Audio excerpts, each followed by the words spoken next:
Fanovi Jovane Ljubisavljević i Stefana Karića kao glavnog krivca za raskid njihove veze označili su Marijanu Zonjić, za koju se spekulisalo da mu je bila kombinacija u Zadruzi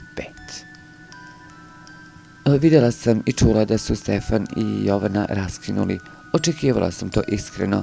Jovana je super devojka, sve pohvale za nju, ali mislim da Stefanu nedostaje stari život, pa saosećam sa njim. Ja mislim da on nju nije ostavio zbog mene. Ljudi mi šalju poruke i prete mi, kao da smo Stefan i ja u vezi. Mi smo drugari i ničega nije bilo između nas, da bi on ostavio nju zbog mene, rekla je Marijana.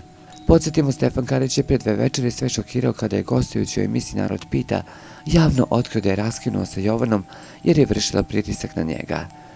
Sve što je lepo ima kraj, tako je najbolje za sve nas. Nisam najbolje psihički, želim da se osjetim slobodan, ne želim da me neko davi. Iz straha da me ne izgubi, ona me izgubila, rekao je kratko Stefan.